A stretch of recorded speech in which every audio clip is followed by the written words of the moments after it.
Patti LaBelle's story is not simply the rise of a gifted singer. It is the story of a woman who learned to carry joy and sorrow in the same voice. From a Philadelphia church choir to some of the biggest stages in American music, she built a career defined by emotional honesty, theatrical power, discipline, and reinvention.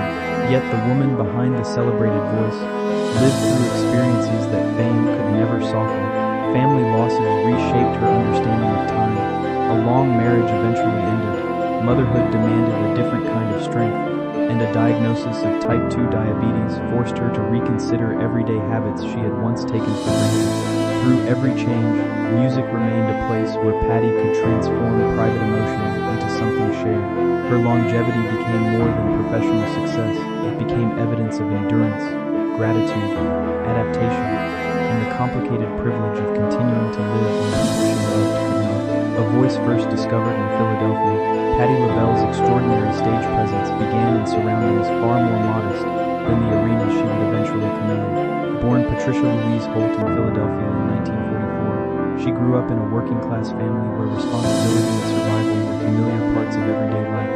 Her father worked on the railroad while also carrying an interest in performance, and her mother supported the family through domestic work. Music existed around Patti, but childhood was not simply a warm introduction to artistic ambition. The household contained emotional tension and uncertainty, experiences that taught her to observe carefully and mature early.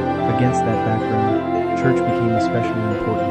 At Beulah Baptist Church, Patti found a place where her voice could be heard without needing to compete with the pressures surrounding her at home. Singing in church gave her more than technical experience. It offered structure, belonging, confidence, and a safe form of attention. The organ, choir, congregation, and rhythm of worship taught her that emotional intensity did not have to remain trapped inside. It could be turned into sound. Before she learned how to command a professional stage, Patti learned something even more essential. Opening her mouth and singing could change the atmosphere of a room. The church did not promise celebrity, money, or success. Instead, it gave a shy young girl the first evidence that something powerful existed inside her. That discovery became the foundation of everything that followed. Decades later, when audiences described her performances as almost spiritual experiences, the connection made sense. The emotional force people heard in Patti LaBelle had roots in those Philadelphia Sundays, where music first taught her that vulnerability and strength could exist in the same breath. Learning strength before starting. Long before Patti LaBelle became associated with extravagant costumes, fearless performances, and unmistakable vocal power, she was learning how to survive ordinary uncertainty. Childhood experiences gave her an awareness of emotional tension that would later appear in the remarkable sensitivity of her singing. Her early life contained moments she would only discuss publicly after many years, but the most important part of those memories is not their sensational value. What matters is how they shaped her understanding of safety, confidence, and self-expression. Children often recognize instability before they understand its causes, and Patti learned to sense changes in mood, silence, and relationships around her. Music gradually became a language that allowed her to respond to feelings that were difficult to explain. In church, she could temporarily step outside the uncertainty of home and become part of something organized and communal. The choir followed rhythm, voices blended, people listened. There was an order to music that everyday life could not always provide. That experience gave Patti an early emotional discipline. She learned to breathe before stepping forward, to listen before responding, and to trust that her voice deserved space. Those lessons remained with her throughout a career in which she frequently had to enter environments controlled by other people's expectations.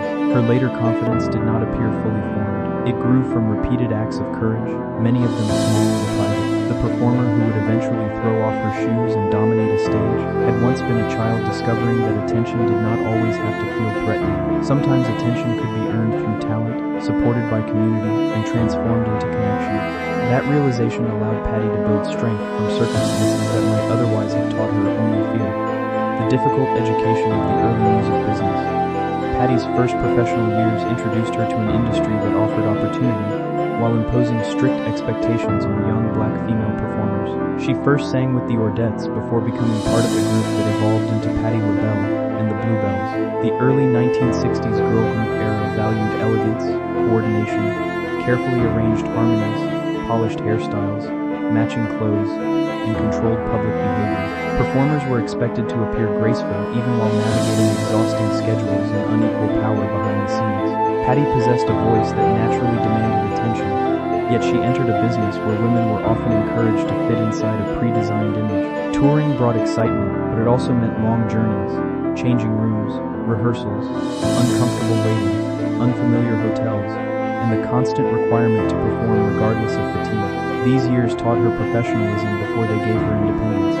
She learned how to sing under imperfect conditions, how to remain focused when decisions were made without her involvement, and how to communicate confidence even when she did not feel fully secure. The public saw finished performances, coordinated wardrobes, and smiling singers. Behind that image were young women learning the emotional mathematics of show business, when to speak, when to protect themselves, how to deal with disappointment, and how to preserve dignity when treated as replaceable parts of a commercial machine. Patti's ability to survive those conditions became as important as her extraordinary voice. The industry could admire talent while still trying to control the person who possessed it. Her early career therefore became an education in both music and self-preservation. Every dressing room, rehearsal, bus ride, and stage appearance helped prepare her for the day when simply fitting the expected image would no longer be enough. Breaking out of the girl group mold. As musical culture changed, Patti and her fellow performers began moving beyond the polished boundaries that had defined their earlier work. Alongside Nona Hendrix and Sarah Dash, she entered a dramatically more adventurous period as the group became LaBelle. Their transformation was not merely a change of clothing or musical style. It represented a decision to occupy more space artistically and visually. Funk, soul, rock, theatrical presentation, futuristic fashion, metallic fabrics, feathers, and bold silhouettes replaced much of the restrained girl group presentation that had once been expected of them. Their appearance became almost as fearless as their sound. For Patti, this evolution offered a new kind of freedom. She no longer needed to make her talent appear smaller in order to fit a traditional frame. The group could be experimental, loud, glamorous, unusual, and unapologetically powerful. That change was important within the broader cultural landscape, because black women in popular music were still frequently placed into narrow categories. LaBelle resisted those categories by becoming difficult to classify. Their music crossed boundaries, and their visual identity suggested that the future belonged to performers willing to invent their own language. Yet freedom created new pressures as well. Once audiences became accustomed to theatrical intensity, performers were expected to keep delivering something bigger. The same image that liberated Patti could eventually become another demand. Still, this period fundamentally changed her artistic identity. The discipline of her early career remained, but it was now joined by creative boldness. Patti was no longer merely learning how to succeed inside someone else's idea of a female vocal group.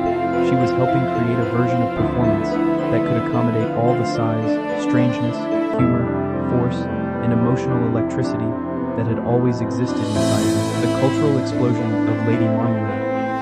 The arrival of Lady Marmalade in the 1970s changed the scale of LaBelle's public identity. The song had the kind of energy that seemed to enter a room before listeners had time to prepare for it. Its rhythm, attitude, and vocal power reflected exactly how far the group had traveled from its earlier polished image. Patti's voice stood at the center of the performance with a mixture of authority and excitement that made the song unforgettable. The success gave LaBelle a cultural visibility that reached beyond their established audience and made the group part of a much larger conversation in American popular music. Their appearance at the Metropolitan Opera House in 1974 symbolized that transformation. A venue strongly associated with older traditions now held 3 black women presenting themselves with futuristic fashion, soul, rock energy, theatrical confidence, and an unmistakable refusal to behave as though they were guests in someone else's room. The moment represented more than career advancement. It showed how dramatically expectations were changing around who could occupy prestigious spaces and what those performers could look and sound like once they arrived. Yet success also intensified the demands around Patti. A breakthrough song creates opportunity, but it also creates an image audiences expect to see repeatedly. More performances meant more travel, interviews, preparation, physical strain, and less separation between public persona and private life. The glittering costumes could be removed after a show, but the expectation of being Patti LaBelle continued into airports and hotel rooms. Lady Marmalade helped establish her as a force audiences could not ignore, but it also confirmed a difficult reality of celebrity. The brighter a performer becomes in public, the harder it can be to find spaces where she is allowed simply to be tired, uncertain, quiet, or ordinary. Standing alone after LaBelle. When LaBelle disbanded in 1977, Patti entered one of the most vulnerable transitions of her professional life. Group membership had provided shared identity, creative partnership, and emotional company even during difficult periods. A solo career offered freedom but also removed the protection that comes from standing beside others. Suddenly, every entrance, review, ticket sale, and artistic decision carried her name alone. The transition required her to discover what Patti LaBelle meant without LaBelle surrounding her. Solo success did not arrive merely because audiences already knew her. She had to build a second professional identity while remaining recognizable to listeners who associated her with an earlier era. Over time, she proved that her voice could adapt to different emotional landscapes. If Only You Knew revealed tenderness and longing without needing the theatrical intensity that had defined some of her group performances. New Attitude captured movement, optimism, and reinvention, becoming strongly associated with the image of a woman stepping confidently toward a new chapter. On My Own, recorded with Michael McDonald, gave loneliness a broad emotional reach and connected with listeners who understood the sadness of relationships changing or ending. These songs demonstrated that Patti's power was never limited to volume. She could communicate vulnerability, frustration, desire, celebration, and grief with equal conviction. Her solo career gradually established her as more than a survivor of a famous group. She became an institution in American music, eventually receiving major awards and recognition while earning the enduring title of Godmother of Soul. Yet individual success carried emotional weight. When a performer stands alone, triumph belongs to her more directly, but so does disappointment.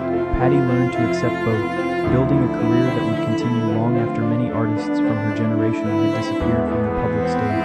The woman behind the legendary performer success transformed Patti LaBelle into a recognizable symbol of vocal power, but celebrity never eliminated the ordinary responsibilities waiting beyond the stage door. She could spend an evening receiving applause from thousands and still return to the same kinds of concerns that shape any family life. There were telephone calls, household decisions, parenting responsibilities, travel plans, emotional conversations, fatigue, and relationships requiring attention. This contrast became one of the defining tensions of her life. The public saw a woman who appeared almost limitless. Her stage personality suggested unstoppable energy, humor, confidence, glamour, and control. Private life demanded something very different. It required patience rather than spectacle and presence rather than performance. Fame can create the illusion that successful people have somehow escaped everyday struggle, yet Patti's experience showed the opposite. The larger her career became, the more complicated it could be to balance public obligations with personal needs. She was not only an entertainer, she was a wife, mother, sister, daughter, employer, friend, and eventually grandmother.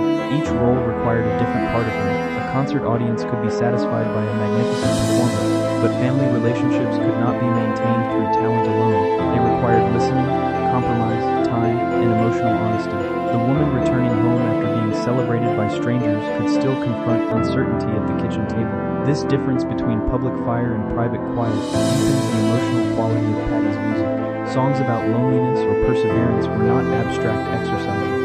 They existed beside real experiences of relationships changing, people disappearing, and responsibilities continuing regardless of applause. Her ability to remain human beneath the enormous personality attached to her name became one of the most important forms of endurance in her story. A marriage entwined with music and business, Patti married Armstead Edwards in 1969, beginning a relationship that would last for more than 3 decades and become deeply connected to the machinery of her career. Armstead had worked as a teacher before becoming Patti's manager, which meant the boundaries between marriage and professional life were often unusually close. He was not simply the person waiting at home while she traveled. He became part of the system that organized appearances, contracts, schedules, negotiations, and practical decisions surrounding her work. That arrangement could create extraordinary understanding because Armstead knew the demands placed on Patti from inside the industry. At the same time, blending marriage and management meant that professional stress could easily enter personal space. The couple welcomed their son, Zuri, in 1973, adding parenthood to an already complicated relationship between music, business, travel, and home. For many years, they built a family while Patti's public identity expanded. Their shared history contained career milestones, ordinary routines, exhausting tours, family celebrations, disappointments, and thousands of moments that never became part of the public record. Eventually, however, the relationship changed. Patti and Armstead separated around 2000, and their divorce was finalized several years later. The ending did not become a loud public battle. Instead, it carried the quieter sadness associated with two people recognizing that the rhythm they once shared no longer worked. Patti later acknowledged that she had spent part of the marriage presenting happiness that she did not fully feel. That admission revealed the emotional distance between her public image and private reality. Millions could admire her, yet admiration from strangers could not solve the intimate difficulties of a relationship. The marriage had shaped much of her adult life, and when it ended, Patti had to discover another form of independence beyond the one she had already achieved musically. The quiet grief of a marriage ending. The end of a long marriage rarely belongs to one dramatic moment. More often, it unfolds through gradual changes in conversation, routine, expectations, and emotional closeness. Patti LaBelle's separation from Armstead Edwards came after decades in which their lives had been intertwined personally and professionally. That history made the transition more complicated than simply moving from marriage to divorce. The relationship had been part of the architecture of her everyday existence. Work schedules, family responsibilities, financial decisions, travel, and parenting had all developed around a shared structure. When that structure changed, the loss appeared in ordinary details. Calls that once had one meaning suddenly had another. Home no longer operated according to the same familiar rhythm. Even professional routines could feel different because Armstead had spent years helping manage the career that carried Patti around the world. Publicly, she remained the confident performer audiences expected. Privately, she was adjusting to the emotional consequences of leaving a relationship that had occupied most of her adult life. Her later comments about having pretended to be happy before the divorce revealed something important about fame. A performer can become exceptionally skilled at communicating emotion while simultaneously hiding parts of her own. Smiling for photographs or appearing energetic on stage does not necessarily describe what happens once the lights are gone. Patti's divorce therefore became another chapter in the long tension between appearance and reality. She did not need to portray Armstead as a villain to acknowledge that the marriage had stopped providing the life she needed. Their family connection continued, particularly through Zuri, but continuation did not mean returning to the old arrangement. Patti had sung about loneliness long before facing this version of herself. Now, the emotional meaning of independence became personal as well as professional. Losing her sisters and living with their absence, among the most painful experiences in Patti LaBelle's life, was the loss of her sisters Vivian, Barbara, and Jackie to cancer. Their deaths belonged to a world completely separate from the glamorous image attached to Patti's career. These were not people who first knew her as a famous singer. They knew Patricia before awards, elaborate costumes, sold-out performances, and public titles. Sisters hold memories that celebrity cannot recreate. They remember childhood habits, private jokes, family arguments, old neighborhoods, and versions of a person that disappear once adulthood and fame create distance from the past. Losing them therefore meant more than losing beloved relatives. Patti lost living connections to her earliest identity. Cancer changed family life through the painful routines familiar to countless families: medical appointments, difficult conversations, uncertainty, waiting, hope, exhaustion, and eventually absence. Jackie's death in 1989 carried additional consequences because family responsibilities continued after grief arrived. Patti had to mourn while helping support the people left behind. The sadness remained present in later years as she continued reaching birthdays and milestones her sisters never experienced. Longevity became complicated. Each additional year could be celebrated as a blessing while simultaneously reminding Patti that people she loved had not been given the same time. A birthday therefore contained both gratitude and memory. The world might congratulate her for reaching another decade, but inside that celebration lived the knowledge that three sisters were missing. Their absence became part of the emotional history carried into her performances. Audiences could hear strength in Patti's voice without knowing exactly what the strength had been required to hold. The sisters remained part of her private sense of time, making every year not simply another achievement, but another reminder of survival. The emotional weight of outliving loved ones. As Patti grew older, the deaths of her sisters changed the way she understood age itself. For many people, reaching 50, 70, 80, or beyond is treated primarily as a celebration. For Patti, those numbers carried a private family history. Some of the women who had grown beside her never reached the ages she eventually did. This made longevity feel both joyful and unsettling. She once reflected on wondering whether her own life might end around the same period because her sisters had died relatively young. Surpassing those ages therefore became an emotional threshold.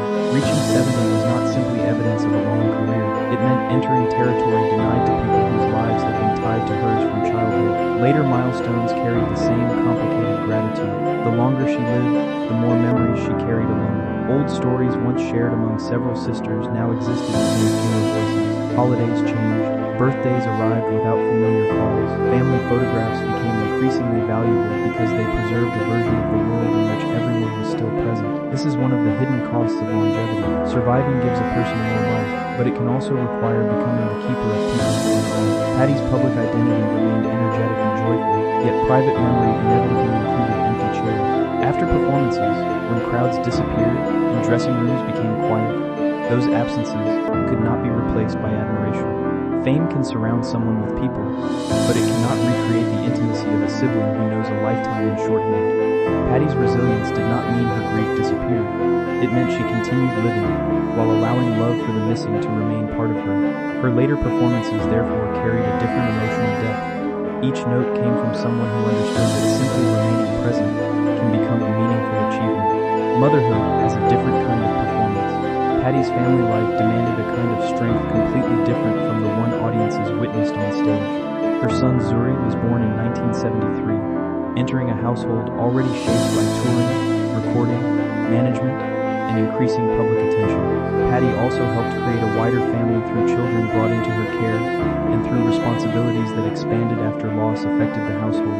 Motherhood existed in practical details rather than glamorous images. There were schedules to organize, birthdays to remember, school responsibilities, meals, telephone calls, travel arrangements, reassurance, discipline, and the constant challenge of being emotionally available, while professional obligations pulled her elsewhere. Fame could make many things easier financially, but it could not replace presence.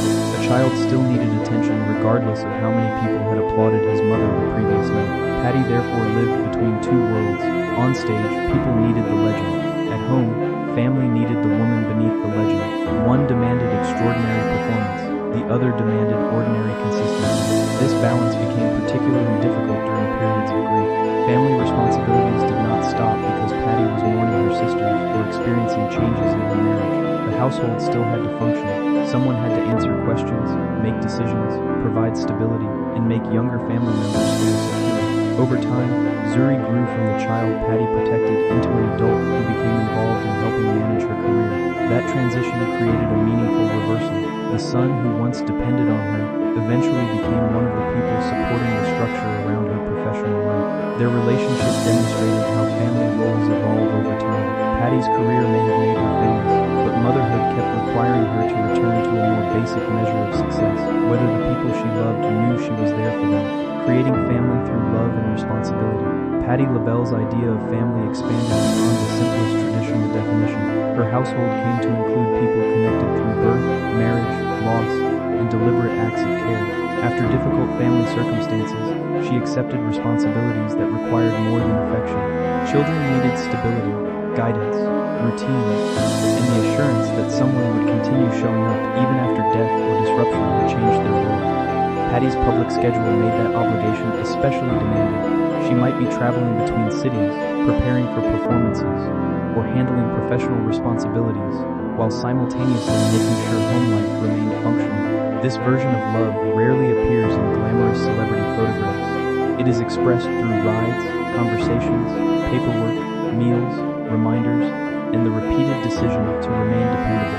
Patty understood that grief can make a household feel emotionally uncertain, particularly for children. Adults may know why circumstances have changed, but young people often experience loss through missing routines and altered relationships. Restoring a sense of belonging requires consistency. Patty attempted to provide that consistency while managing her own emotions. The contrast between stage and home remained striking. Under concert lights, she could become enormous, theatrical, almost mythic. Inside the family, she had to become approachable and familiar. Children were not impressed by titles when they needed comfort.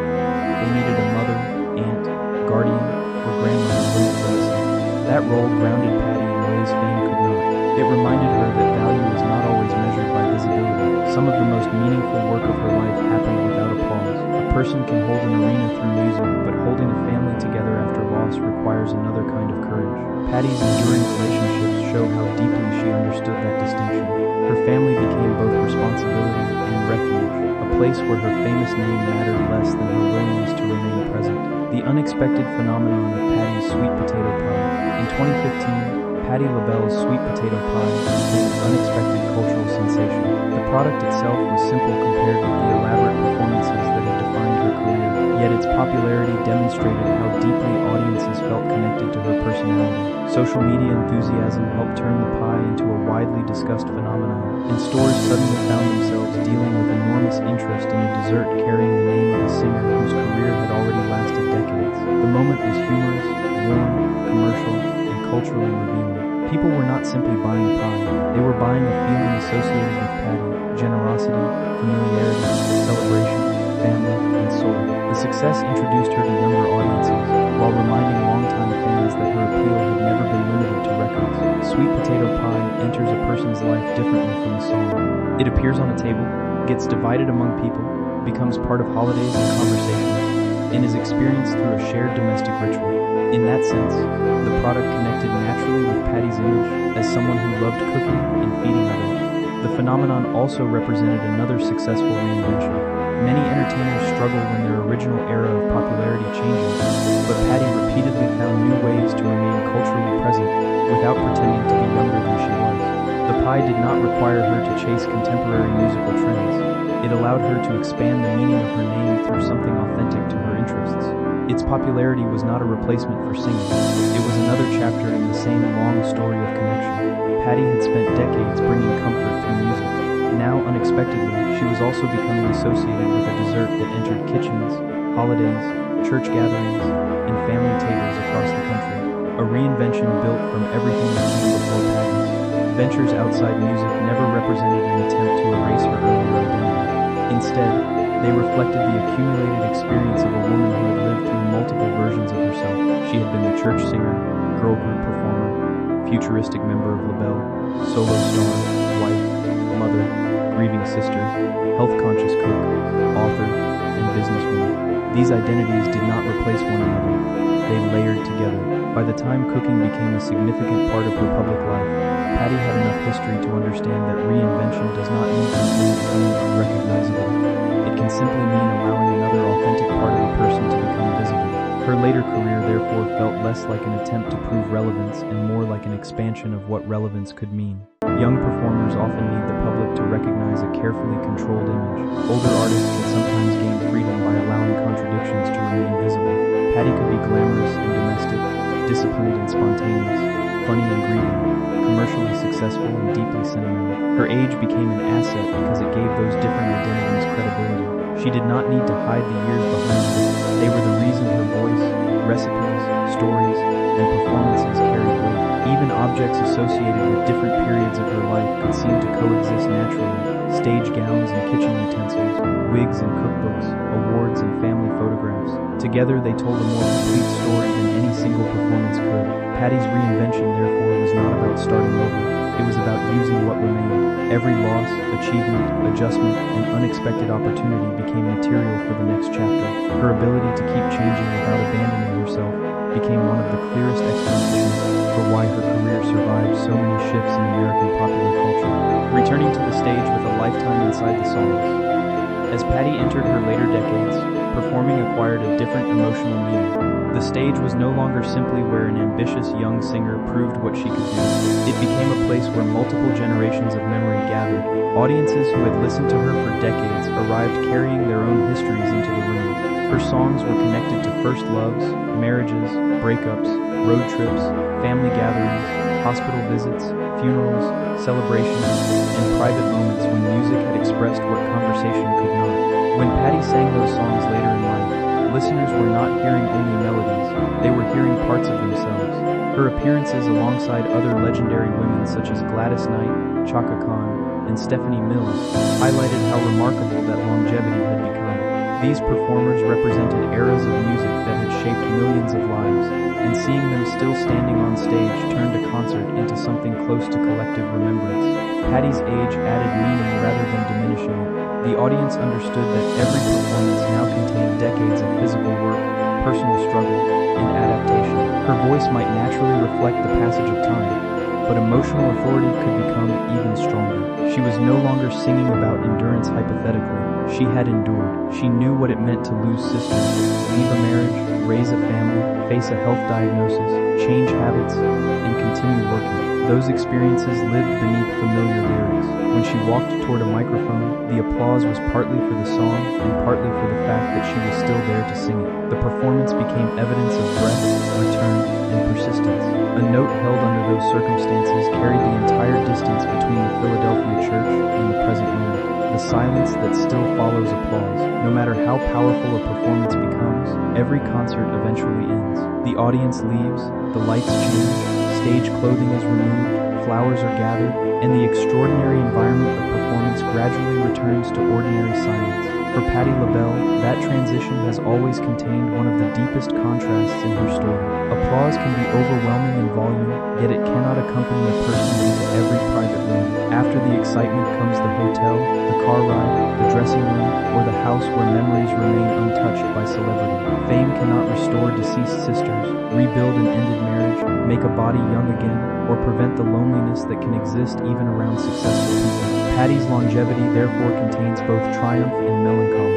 She continues receiving public love while carrying private absences that public love cannot repair. This does not make the applause meaningless. It simply reveals its limits. A standing ovation can acknowledge what a performer has given, but it cannot replace the people with whom she wishes she could share it. Over the years, Patti learned to live within that contradiction. She could appreciate the enormous affection audiences offered without pretending it solved every wound. Her emotional resilience came from allowing joy and grief to coexist rather than demanding that one eliminate the other. That is part of what gives her performances such human depth. Listeners sense that the voice belongs to someone who has not escaped life's difficult seasons. She has carried them. The silence after applause therefore becomes as important as the applause itself. It is where Patti returns from legend to person, from godmother of soul to Patricia, from public celebration to private memory. Longevity as gratitude, memory, and witness. Reaching her 80s placed Patti LaBelle in a stage of life that once seemed uncertain to her. Because several of her sisters died before experiencing old age, every additional year carries emotional significance beyond an ordinary birthday. Longevity becomes both gift and responsibility. Patti has lived long enough to witness music changing through multiple eras, to see younger performers influenced by styles she helped shape, and to watch songs recorded decades earlier become permanent parts of American cultural memory. She has also lived long enough to experience the painful side of survival.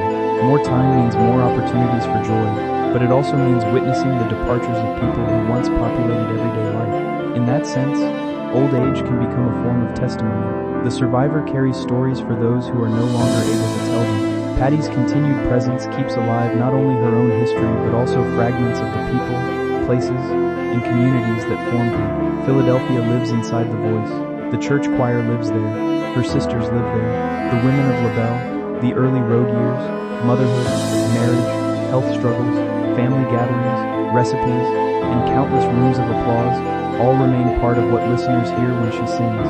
This is why later performances often feel more emotionally complex than youthful ones.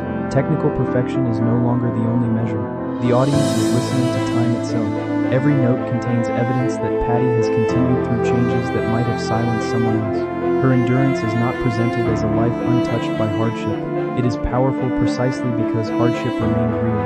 She kept moving while remembering what had been lost, turning longevity into an ongoing act of gratitude rather than a simple victory over age. A voice that learned to carry more. Patti LaBelle's greatest achievement may not be any single hit, award, concert, or title. It may be the way her voice continued absorbing life without losing its ability to give something back. The young singer in Philadelphia first discovered that music could turn fear into strength. The performer in the Bluebells learned discipline inside an industry filled with restrictions. The woman in LaBelle discovered the freedom of becoming visually and musically impossible to contain. The solo artist learned how to stand under her own name. The wife experienced the difficult ending of a relationship that had shaped decades of adulthood. The sister learned how grief changes the meaning of birthdays. The mother learned that love is measured through everyday presence as much as emotion. The woman living with diabetes discovered that survival depends on ordinary discipline. The cook found another way to offer warmth. and the elder performer learned that simply returning to the stage could itself become meaningful. None of these versions of Patti erased the others. They became layers inside the same person. That is why her voice can sound joyful without being innocent, powerful without pretending to be invulnerable, and sorrowful without surrendering to despair. It has been inhabited by experience. Her story demonstrates that resilience is not the absence of pain. It is the ability to continue building a life while allowing pain to remain part of the truth. Patti LaBelle kept singing not because applause could repair everything she had lost, but because singing remained one of the places where loss, gratitude, faith, memory, and love could exist together. After more than half a century in public life,